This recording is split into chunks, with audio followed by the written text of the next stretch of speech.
Hey, let's build a coaster today. So this is my first coaster in Parkitect, and I wanted it to just be a pretty basic wooden coaster that you would be able to see from the road as you're pulling up to the park.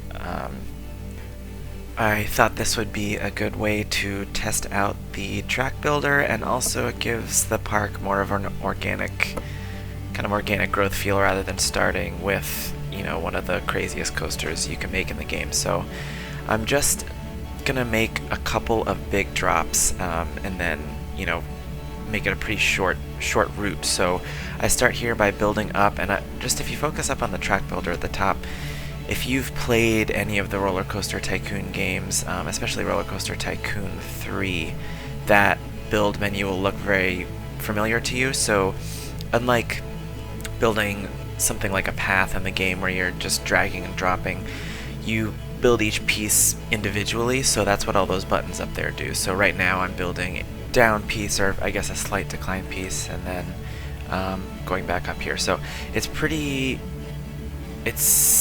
takes a little bit of getting used to if you haven't used that kind of system before, but it actually makes a lot of sense when you're building a roller coaster, when each individual piece really matters and you kind of have to fine-tune everything that you're doing. So right here I'm working on the first big drop and figuring out how I want that to go. So you can see right there that the decline piece is the steepest one that you can choose, and I'm also trying to see if it'll work to curve it a little bit as it's coming down, so you can get pretty granular and really build it how you might be envisioning it in your head. Now, when I first started building this coaster, I thought maybe I would try to pretend like it was a really old coaster and avoid any super steep drops or any, I guess, really steep embankments either, but I really just wanted to play around with how far you could bank the turns and how deep the drops could get without getting too ridiculous, so I kind of abandoned that and just thought of this more as a modern wooden coaster. At this point I was also wondering if the game was smart enough to, if I was running the track kind of back underneath itself, if it was smart enough to adjust the way that the posts hold up the first part of the track to make it look like, the lower part of the track isn't just kind of running through itself. But it didn't seem like that. It might have been the case if I had actually placed those things, but I decided I would just make this a little bit even simpler and go down flat with the ground again before going back up to do one final steep drop before the end of it. So if you see that number 2 next to the build button right there, that means that I'm placing 2 segments of track at the same time. So if you are building a big segment all at once like this, like I'm trying to see how ridiculously high I can get this, it's helpful, you can just make it as many pieces as you want, and in a second once I make this into a down section, I'm gonna just test out, trying 8 pieces at once. Obviously that's far too long for this limited area, but it's an easy way to just place a whole bunch of track all down at once. Again, here I'm playing with the embankments and seeing if this drop would make any sort of sense, just as a fun little final curve, but really this is it's just too tall to finish up before I get to that path right there.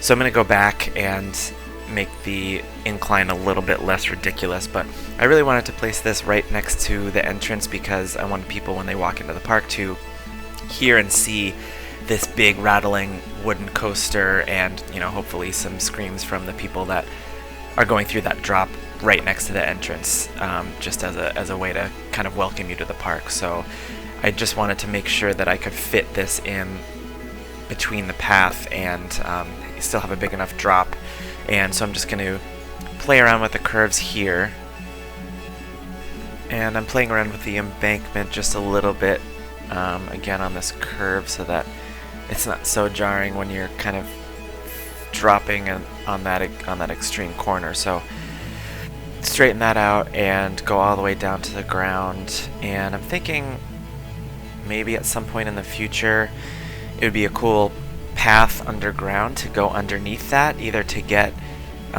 around to the entrance of the coaster or just to another section of the park. Just inside of that coaster area would be a cool place to have people walking. But anyway, so I'm thinking about how I want to wrap this up, because I don't want this to be like I said, a huge coaster. I just don't want it to get too ridiculous, so I'm thinking about wrapping this up pretty simply. So I just build this, you can see that has the braking mechanism on it, so slows the train down before it goes careening into the station at far too high a speed. But it turns out, I'm gonna give this a test in a moment, and it's just that drop to that corner to that brake is just so ridiculously fast that I decide to edit it a little bit. But right here we're gonna take a ride along with the coaster. So here it goes, taking off up the first little miniature hill and then up the big hill here before there's that first drop and curve. So let's just take a look.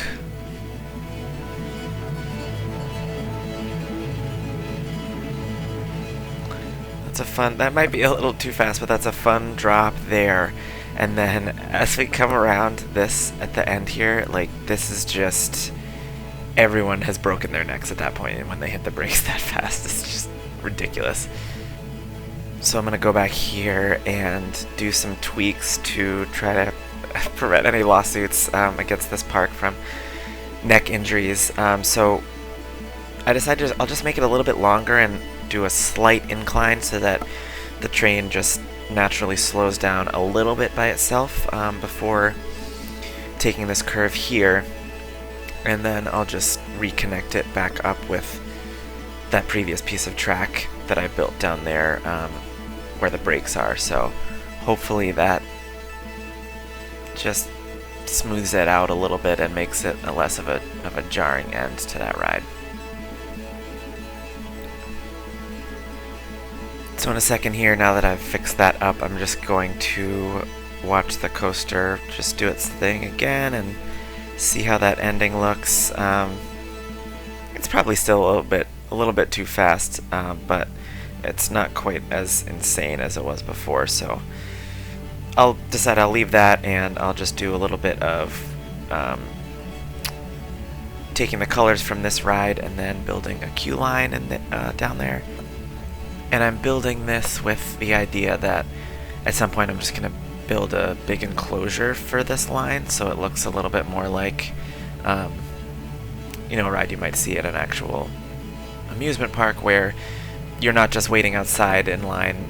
You might go into, you know, a themed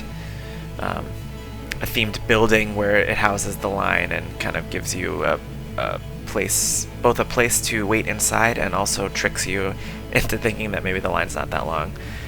So I won't do that in this video, but that's just why I built it in that particular shape.